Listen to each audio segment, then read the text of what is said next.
السلام علیکم میرے پیارے پیارے ریڈرز، آج ہم پڑھنے لگے ہیں بحر عشق ناول کی قسط نمبر 33۔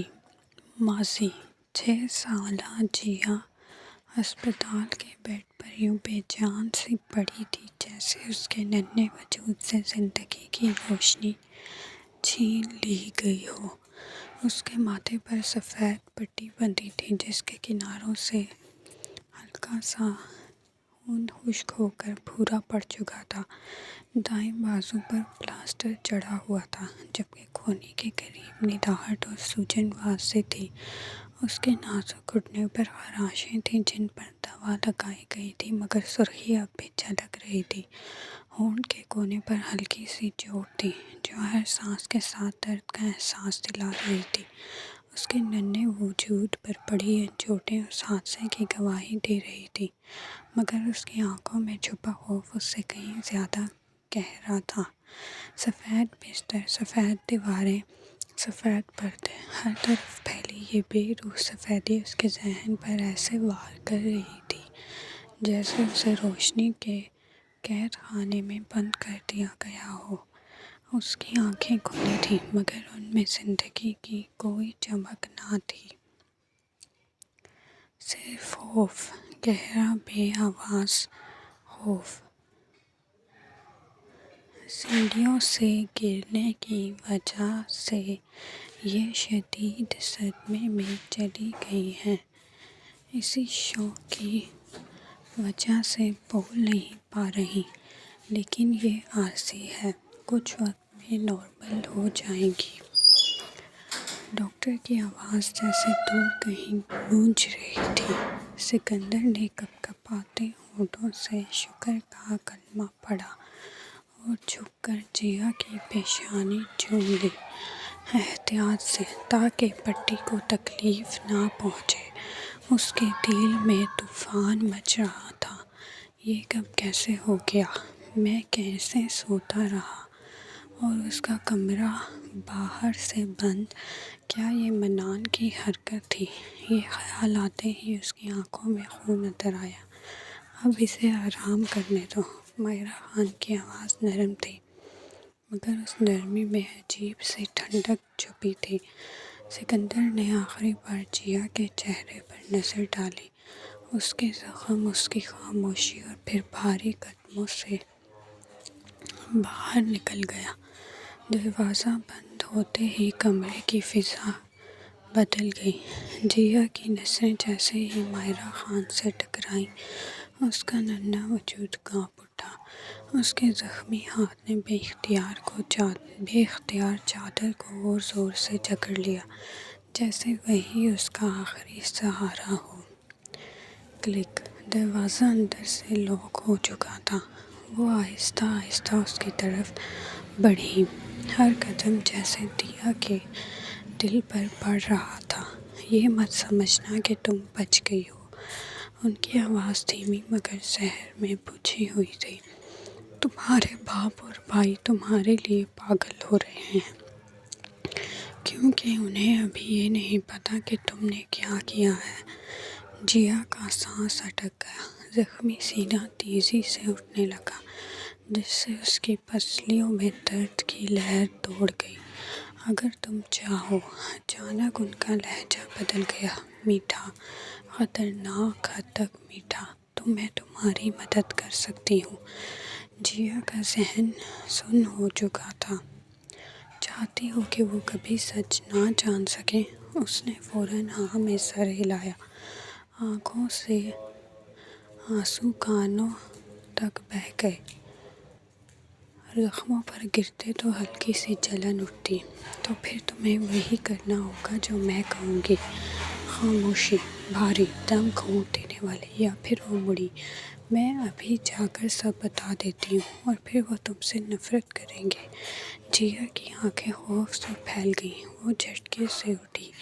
درد کی ایک تیز لہر اس کے بازو سے ہوتی ہوئی پورے جسم میں دوڑ گئی مگر اس نے پرواہ نہ کی۔ لڑکھڑاتے قدموں سے آگے بڑھ کر اس نے ان کا ہاتھ پکڑ لیا۔ اس کے ننھے ہاتھ ٹھنڈے تھے مگر گرفت بے بسی سے بھری ہوئی۔ دیکھو وہ جھکی، اس کے کان کے قریب آ کر سرگوشی کی۔ تمہیں بس ایک چھوٹا سا کام کرنا ہے۔ ان کی سانس اس کے کان سے ٹکرائی اور جیا کے جسم میں سنسنی دوڑ گئی، جیسے ابھی تم نہیں بول پا رہی تھی نا، بالکل ویسے ہی، ہمیشہ کے لیے خاموش رہنا ہوگا۔ جیا کی آنکھوں میں دہشت پھیل گئی۔ سب کے سامنے تمہیں بے زبان بننا ہوگا۔ ہر لفظ جیسے اس کے دماغ میں نقش ہوتا جا رہا تھا۔ اور منان، وہ ہلکی سے ہنسی، اسے بھول جاؤ، وہ تم سے نفرت کرتا ہے، تمہاری وجہ سے وہ جیل میں ہے اور اب کبھی باہر نہیں آئے گا۔ یہ سنتے ہی جیا کا دل جیسے چکنا چور ہو گیا۔ آنسو بہتے رہے۔ خاموشی کے ساتھ وہ اسے واپس بستر پر لٹا کر اس کے بال سہلانے لگی، مگر اس لمس میں محبت نہیں، ایک خوفناک کنٹرول تھا۔ سو جاؤ اب، ان کی آواز مدھم ہو گئی، مگر الفاظ مسلسل اس کے ذہن میں اترتے گئے۔ تم بول نہیں سکتی، تمہارے پاس زبان نہیں ہے، تم خاموش ہو، ہمیشہ کے لیے۔ جیا کی پلکیں بوجھل ہونے لگی۔ درد، خوف اور صدمہ سب مل کر اسے بے ہوشی کی طرف لے جا رہے تھے، مگر وہ سرگوشیاں، وہ زہریلے الفاظ اس کے ننھے ذہن میں ہمیشہ کے لیے ثبت ہوتے جا رہے تھے۔ خاموشی، ہمیشہ کی خاموشی۔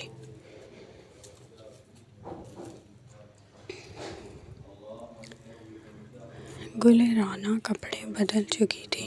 اس وقت وہ سفید شلوار قمیض میں ملبوس تھی، جس کے دامن پر کالے دھاگے کی نفیس کڑھائی اس کی سادگی کو اور بھی نمایاں کر رہی تھی۔ اوپر ہم رنگ شال اوڑھے وہ کمرے میں بے چینی سے ٹہلتی، پھر رک جاتی، نظریں بار بار دروازے پر جا ٹھہرتی، وہی دروازہ جہاں سے وہ ستمگر رات کے اندھیرے میں نکلا تھا، اور اب صبح کی ہلکی روشنی دیواروں پر پھیلنے لگی تھی، مگر وہ ابھی تک واپس نہیں آیا تھا۔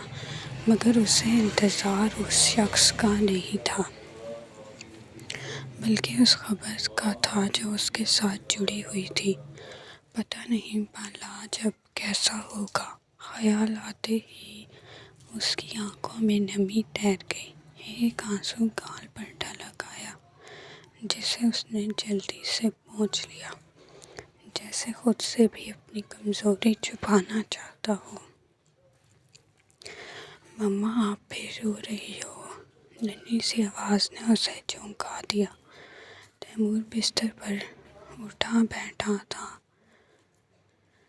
اس کی سوجی ہوئی آنکھوں کو غور سے دیکھتے ہوئے۔ گل رانا کا دل ایک دم پگھل گیا۔ وہ فوراً اس کے پاس بیڈ پر آ کر بیٹھ گئی، جیسے اس کے قریب ہونا ہی اسے سکون دے سکتا ہو۔ اس نے نرمی سے اس کے بال سہلائے، مگر اپنی نمی بھری آنکھیں چھپانے کی کوشش کرتی رہی۔ نہیں، میری آنکھ میں کچھ چلا گیا تھا۔ اس نے رخ پھیر کر خود کو سنبھالا، مگر آواز کی کپکپاہٹ چھپ نہ سکی۔ تیمور خاموشی سے اسے دیکھتا رہا۔ وہ عمر میں کہیں زیادہ سمجھدار لگ رہا تھا۔ رات بھر کا ڈر ابھی تک اس کے چہرے پر جھلک رہا تھا۔ شاید اسی خوف نے اسے اس کی گود سے چمٹے رہنے پر مجبور کر دیا تھا، اور اسی طرح وہ سو بھی گیا تھا، جیسے اسے چھوڑنے سے سب کچھ بگڑ جائے گا۔ مجھے پتہ ہے، آپ اپنے بھائی کو مس کر رہی ہیں، ہے نا؟ اس نے آہستہ سے کہا۔ گل رانا نے بس سر ہلایا، اور اگلے ہی لمحے ضبط کی دیوار ٹوٹ گئی۔ وہ ذرا سا جھک کر اسی کے قریب بیڈ پر بیٹھے بیٹھے رونے لگی، جیسے دل کا سارا بوجھ آنسوؤں میں بہا دینا چاہتی ہو۔ میں آپ کو ایک بات بتاؤں؟ تیمور اس کے قریب سرک آیا۔ اس کی آواز میں عجیب سا یقین تھا۔ گل رانا نے نم آنکھوں سے اسے دیکھا۔ پاپا جب بھی کوئی پرومس کرتے ہیں نا، وہ اسے ضرور پورا کرتے ہیں، وہ پورے اعتماد سے بولا۔ پھر اس کے کندھے پر سر رکھے نرمی سے اسے تپکنے لگا۔ آپ روئیں مت، وہ آپ کے بھائی کو ٹھیک کر دیں گے۔ اس کے معصوم یقین میں ایسی طاقت تھی کہ گل رانا کے اندر جیسے امید کی کوئی مدھم سی شمع جل اٹھی۔ اس نے گہرا سانس لیا اور خود کو سنبھالا۔ اچھا چلو، اٹھو، میں تمہارا منہ ہاتھ دھلا دوں، پھر ناشتہ کریں گے۔ نہیں، پہلے آپ مجھے مارننگ کس دو۔ تیمور نے فوراً مطالبہ کیا، جیسے دنیا کا سب سے اہم اصول یاد دلا رہا ہو۔ گل رانا کے لبوں پر ہلکی سی مسکراہٹ آ گئی۔ وہ جھکی اور پیار سے اس کی پیشانی پر اپنے لب رکھ دیے۔ تیمور کھلکھلا کر ہنسا اور اس کا گال لیا۔ گل رانا نے اس کی نیلی آنکھوں پر لب رکھے، وہی آنکھیں جن میں اسے ہمیشہ ایک اور چہرہ دکھائی دیتا تھا، وہی چہرہ جسے پہلی بار دیکھ کر وہ دل ہار بیٹھی تھی۔ ایک لمحے کو وقت جیسے تھم گیا اور ماضی کی دھندلی یادیں پوری آب و تاب کے ساتھ اس کے ذہن میں ابھرنے لگیں۔ آنکھوں میں دہکتا ہوا قہر لیے وہ نوجوان اس وقت گھوڑے پر سوار تھا۔ عمر 18 برس، مگر آج ہی اس کے باپ نے اس کے سر پر گاؤں کی سرداری کا بوجھ رکھ دیا تھا۔ اس کے چہرے کی سرخی اور گھوڑے کی بے لگام رفتار اس کے اندر اٹھتے طوفان کا پتہ دے رہی تھی۔ سردار آہستہ۔ پیچھے سے اویس خان کی آواز آئی، مگر جیسے وہ سن ہی نہیں رہا ہو۔ وہ گھوڑے کی باگیں اور کس کر اسے جنگل کی سمت دوڑائے جا رہا تھا۔ شکار کا بہانہ، مگر دراصل وہ خود سے بھاگ رہا تھا۔ کچھ ہی دیر میں وہ محافظوں سے بہت آگے نکل آیا۔ جلدی ڈھونڈو سردار کو، اس وقت جنگل خطرناک ہوتا ہے۔ اویس خان اپنے ساتھیوں پر دھاڑا اور خود بھی اندھیرے میں گم ہو گیا۔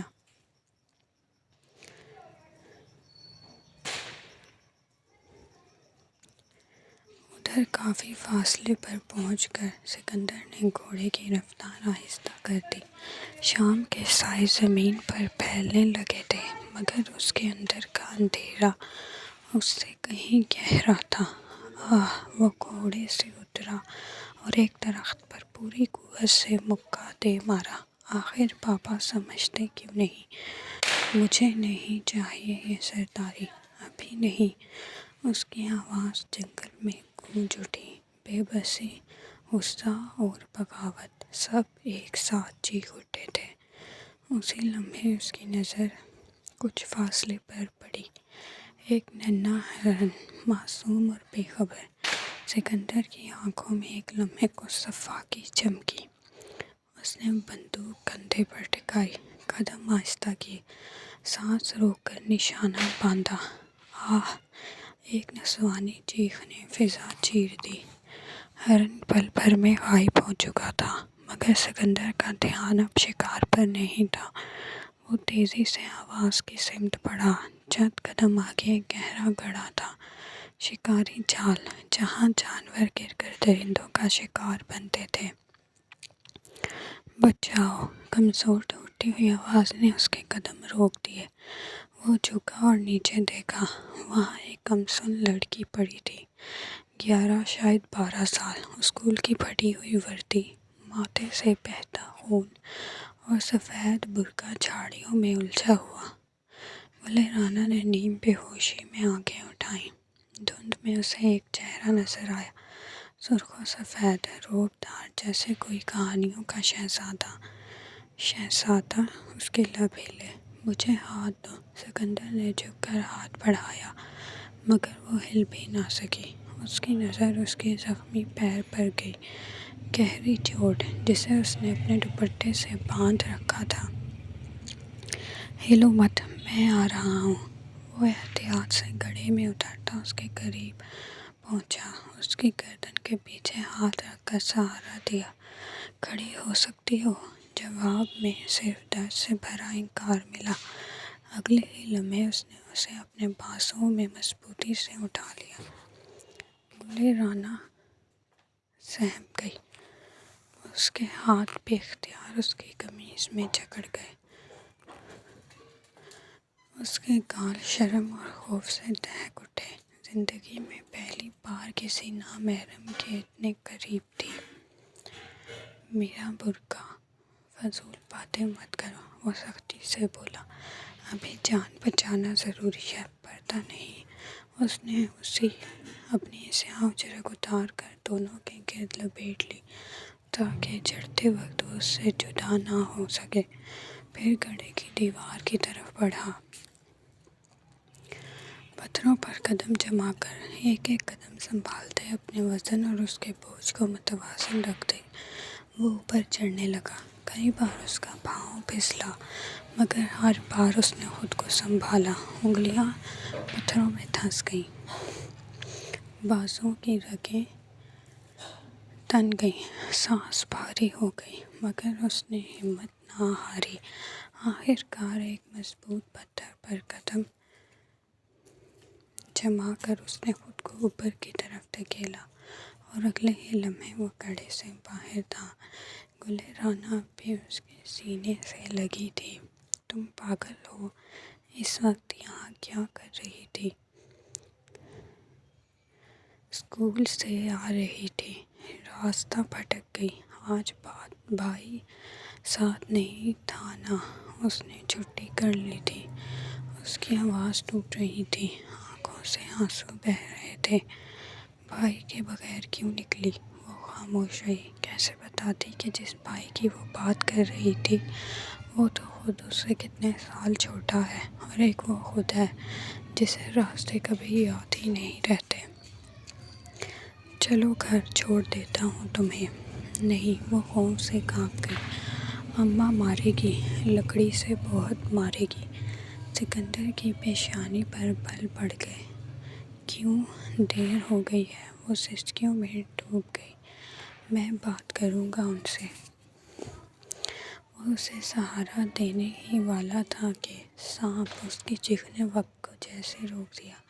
سکندر پلٹا، ایک سیاہ سانپ اس کے بالکل پیچھے پھن پھیلائے کھڑا تھا، ڈسنے کو تیار۔ اگلے ہی لمحے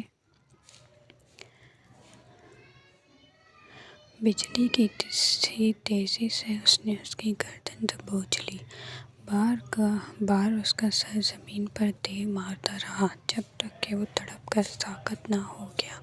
سردار اویس خان وہاں پہنچ چکا تھا۔ سکندر نے فوراً اجرت گلِ رانا کے گرد درست کی، اس کی پھٹی قمیض کا کھلا حصہ ڈھانپ دیا جس سے وہ خود بھی بے خبر تھی۔ اے لڑکی، یہاں کیا کر رہی ہے؟ اویس گرجا۔ وہ سہم کر سکندر کے پیچھے چھپ سی گئی۔ سکندر نے مختصراً سب بیان کیا، پھر ایک لمحے ضائع کیے بغیر اسے باہوں میں اٹھا کر گھوڑے پر بٹھا دیا، خود اس کے پیچھے بیٹھ کر اسے محفوظ حصار میں لے لیا۔ گاؤں پہنچ کر وہ اسے گھر کے باہر روکا۔ خبردار، آئندہ بھائی کے بغیر باہر قدم رکھا تو۔ اس کی آواز میں ڈانٹ تھی، مگر کہیں نہ کہیں چھپی فکر بھی۔ دروازہ کھلا، اس کا باپ باہر آیا۔ بابا!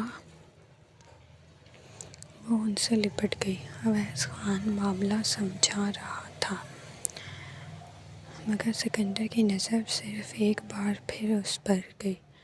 زخمی دری ہوئی، اس کے علاج کے پیسے دے دو۔ اور ہاں، وہ مڑا اور لمحہ بھر رکا۔ اس کی نظر اس کے معصوم سیب جیسے گالوں پر ٹھہری۔ اس کی کوئی غلطی نہیں تھی، اسے مارنا مت۔ یہ کہہ کر وہ پلٹ گیا۔ گلِ رانا کی نظریں اس کی پشت پر جمی رہیں جب تک وہ گلی کے موڑ سے مڑ کر نظروں سے اوجھل نہ ہو گیا۔ آپا کیا تمہیں سردار نے بچایا؟ بلراج کی آواز کہیں دور سے آئی، مگر گلِ رانا جیسے سن ہی نہ رہی ہو۔ وہ ابھی تک اسی لمحے میں قید تھی جہاں وہ اسے گڑھے کی تاریکی سے نکال کر اپنی باہوں میں اٹھائے پتھروں پر قدم جماتے روشنی کی طرف لے آیا تھا۔ لائک کریں، کمنٹ کریں اور سبسکرائب کرنا نہ بھولیں۔ شکریہ۔